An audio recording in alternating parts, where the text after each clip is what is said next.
Знову з вами я, дідусь Хохол. Як мене чути, чи добре мене видно? Почнемо сьогоднішню трансляцію. У нас така вона тема проста, про війну. Але сьогодні я хочу поговорити про російських військових, про їхню тактику, про їхнє життя якраз військових. Так, чути чи не чути? Ну, будемо починати. Почну я з того, що виходить їхній верховний головнокомандувач Путін Володимир Володимирович такий і говорить про те, що його військові наступають по всьому фронту. Деякі там блогери і інші говорять, що це у нього неправильна інформація.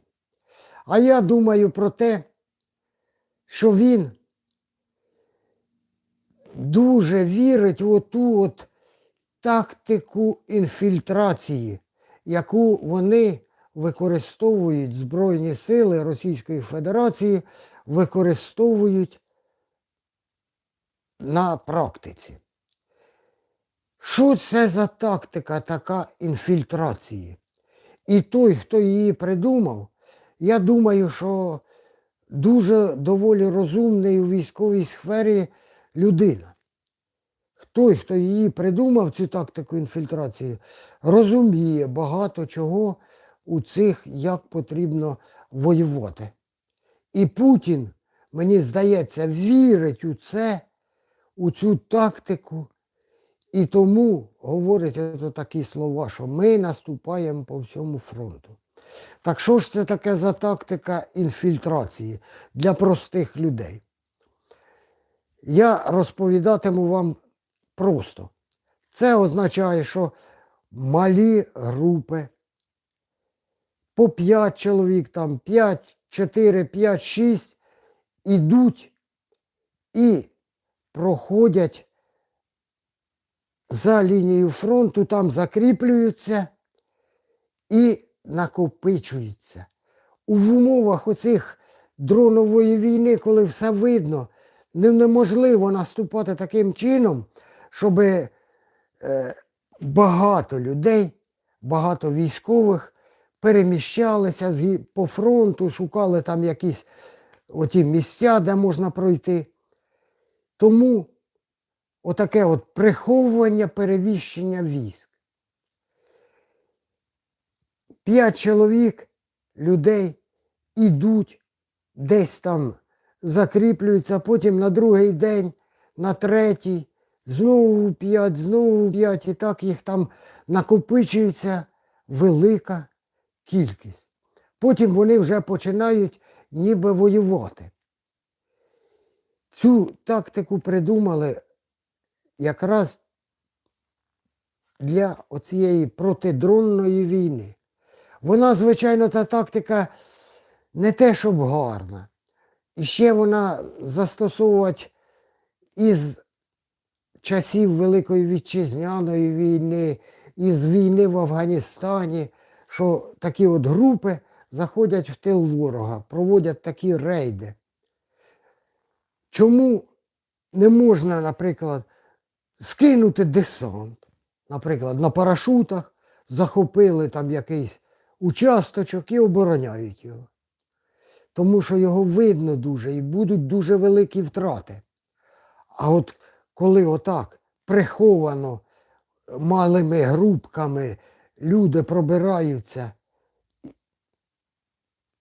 накопичуються, це переміщення буде приховане від оцих дронів, літаків і інших засобів розвідки. І тут уже проти цих людей потрібно боротися тільки контррозвідкою. Але у цій стратегії та тактиці є ж свої недоліки, їх дуже навіть багато, цих недоліків. Отак як подивитися,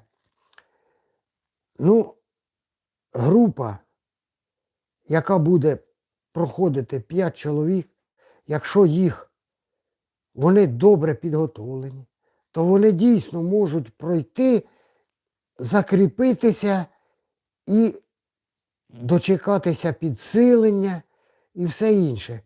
Якщо їх засобами зв'язку, іншими засобами добре скомплектувати, то вони будуть являти собою якусь таки реальну силу.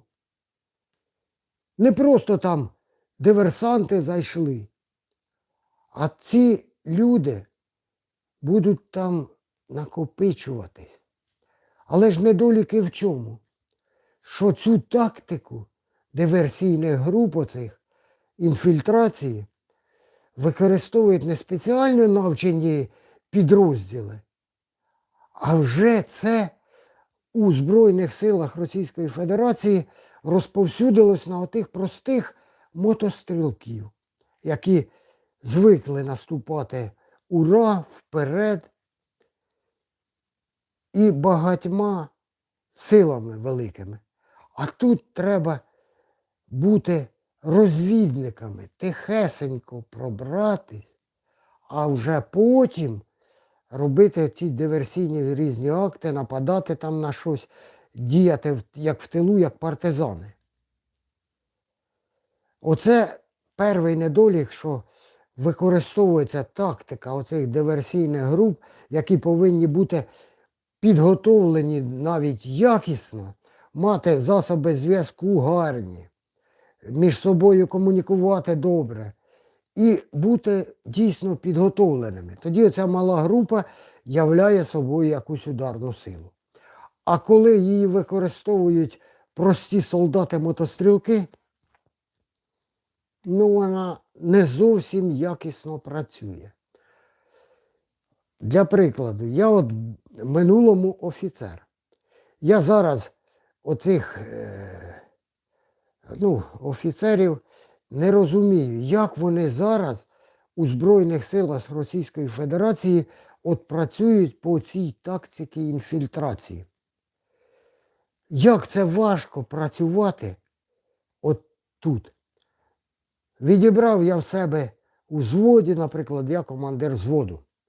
Відібрав я 5 чоловік, вони згодні йти, виставляю їм завдання, що треба пройти оці 5-10 кілометрів, і отам біля водокачки, отам є погріб у тому будинку, ото ви туди повинні пробратися, від дронів заховатися і там знаходитись якийсь там час. Чекаєте на прихід інших груп.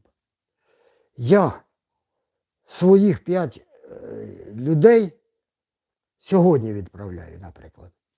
Веду їх до мінних полів, далі мене бере сапер, проводить цю групу, призначаю там старшого, молодший сержант такий, бо я ж з ними йти не можу. Бо мене, командир моєї роти, туди не відпустить. Призначаємо старшим молодшого сержанта там Василенка якогось. Він далі цю групу під командуванням молодшого сержанта Василенка сапер провів через наші мінні поля, а далі їм каже: а тепер, хлопці, там українські мінні поля, ви старайтесь іди тихенько пробиратись отуди.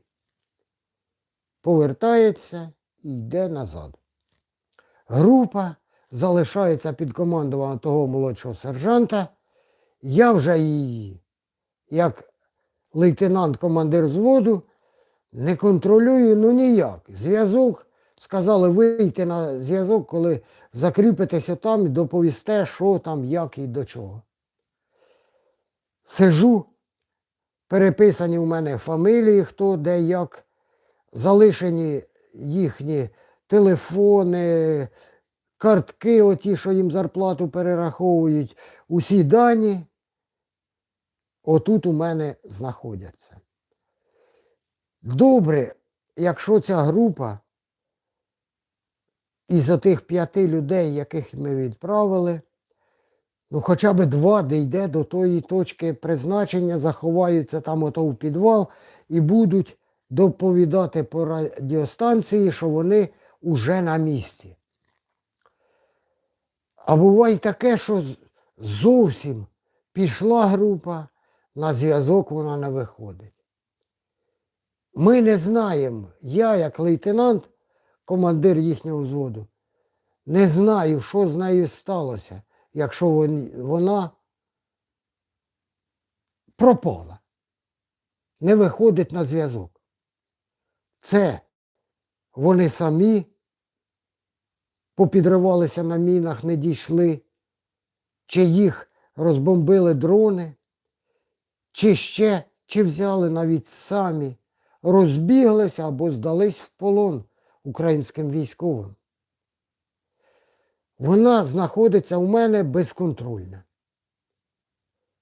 Наприклад, дійшло двоє людей, виходять на зв'язок, кажуть, що залишилось отой командир групи молодший лейтенант Петренко і ще хтось. А троє інших не дійшли, а трупи то залишились незрозуміло де. Їх розбомбили дронами чи ще десь. Я, не бачачи його, не можу написати, що він загинув. Я, як лейтенант, веду підрахунок, пишу «пропав безвісти». Далі, на другий день, з сусіднього взводу, оце в роті в нас, наприклад, 4 взводи, 5 чоловік відправляють від тіля. Теж та ж сама дія. Їхній тепер командир взводу доповідає, що в мене там один дійшов або не дійшли ніхто. Уже їх там накопичилося 3, 5. Отак от ідем. Пройшло 5 днів, мені знову потрібно на 5-й день знову відправляти 5 людей. Мої ж солдатики, які у мене під командуванням знаходяться, отримують від мене завдання. Іти отуди, ото там водокачка вам головне, приходить замполіт нашої роти і починає вручати прапор, що ви вже там вас буде багато, ви вже там наступайте, і десь цей прапор Російської Федерації встановіть. І доповідайте, що скільки, що там, що ви робите, куди ви йдете. Щоб ми, командир роти, командир взводу, щось знали про вас. Контроль повинен від командування бути. Пробували спочатку відправляти лейтенанта командиром. Військових командирів взводів вже вибили наразі швидко. Тепер вже не відправляють, тепер ото призначаємо молодшими сержантами багатьох військових солдатиків. Оце в цьому є недолік, що використовується так, але великі несуться втрати великі. А тут нічого зробити й не можна. Це найкраща тактика, якщо йти повністю в наступ. Це треба мати перевагу в оцих дронах. Коли немає переваги в дронах, от тоді приходиться використовувати цю тактику інфільтрації. Вона гарна, на мою думку, але люди йдуть непідготовлені. Вже потім починається інше. Побачили, ото 5 чоловік відправили, 5 відправили, вже 10, вже в мене немає 60% залишається в моєму взводі. Із них я повинен 10-20 на оцих писарей, підготовки хозяйственників залишати. Бо вони мені потрібні для організації життя цього взводу. Ми за 20 кілометрів від фронту знаходимося. Нам треба їсти, пити, відправляти оці групи, отримувати зброю, снаряди і інше. Далі вже солдатики не зовсім то погоджуються йти. Починає нам замполіт говорить, що спочатку йдуть для того, щоб отримати героя Росії, не розуміючи, що не так-то легко це зробити. То вже ти як пішов, то ти там будеш воювати, повернутись назад, ранених вивезти. Ну майже неможливо. Майже неможливо. І ото приходиться лікувати там, у тій точці біля водокачки, отам. Я, як лейтенант, не контролюю нічого. Абсолютно. Спочатку йдуть, і потім у мене вже ж тут у взводі людей залишається все менше і менше. Я не можу.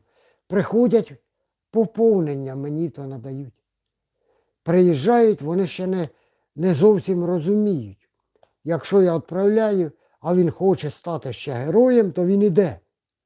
Але починають приходити розумні, які прекрасно розуміють, що це майже смерть. І за батьківщину мотивації у них майже немає. Єдине – це гроші. І в мене зараз у командира взводу лежить 15 карточок, на які нараховуються їхні зарплати.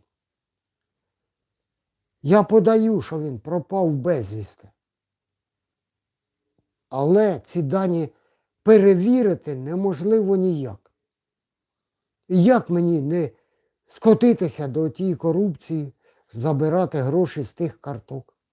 Ну як витримувати мені, лейтенанту, коли я знаю, що він або загинув, або пропав, або в полоні, а ось вони лежать. Ну як? І оце, що далі мотивація падає і падає і падає. А зараз вже оті от дрони починають так, що ми не можемо вже забезпечувати себе в тилу просто оцими макаронами, снарядами, патронами, водою. А треба ж думати про ті групи, які відправлені туди. І тут у роті їх таких багато.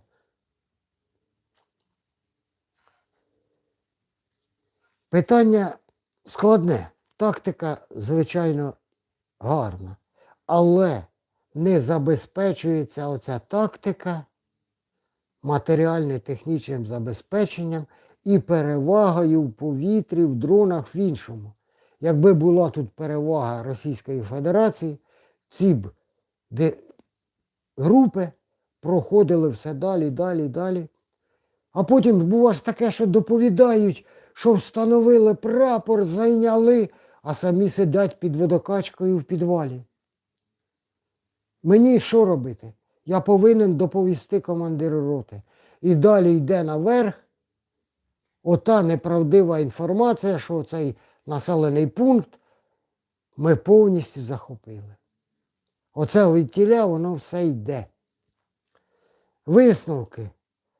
Та людина, яка придумала цю тактику інфільтрації оцих диверсійних груп, розумна людина. Але не забезпечуєте тим політичним режимом, хоча Путін сам у цю тактику інфільтрації вірить навіть дуже. І тому він і заявляв отак, що ми скрізь наступаємо. Але люди морально вже не мотивовані. І я, як лейтенант, починаю вже скочуватися в корупцію. Є можливості відбирати оті дармові гроші із бюджету. Ой. Так що оце така тактика, іншої придумати не можуть. І вони в Росії, Російській Федерації, не можуть забезпечувати перевагу в повітрі. Приходиться витрачати людей. Тому і розмови ведуться про мобілізацію, щоб більше отаких от груп відправляти на убой. А от українські війська уже просто, сидячи на своїх командних пунктах, тільки дронами вибиваючи наші оці групи, а ми, якщо не будемо наступати, а будемо просто сидіти, то наш тил пропаде зовсім. Ми просто не можемо не наступати, щоб щось росіяни змогли показувати, що вони на щось спроможні. А з часом гибнуть люди. От ви мене, по-моєму, зрозуміли. У нас в українській армії виходять тільки підготовлені диверсійні групи, які підготовлені і забезпечені засобами зв'язку краще, ніж російськими. Тому йдуть і менші втрати набагато, разів на 10, у 10 разів. І там, якщо диверсійна група йде, то офіцер присутній. А тут йдуть непідготовлені групи. Тому і виходить так, що наступ ніби є, але його фактично то немає. Як воно то далі буде, але російські оці військові в цьому програють. Тут я висновок єдиний. От як ви думаєте, оце я розповів, це я просте з точки зору командира зводу російської армії розповідав. Як йому себе вести? Хоча його готували до такого ведення війни. Він більше пропагандою ударений, не із...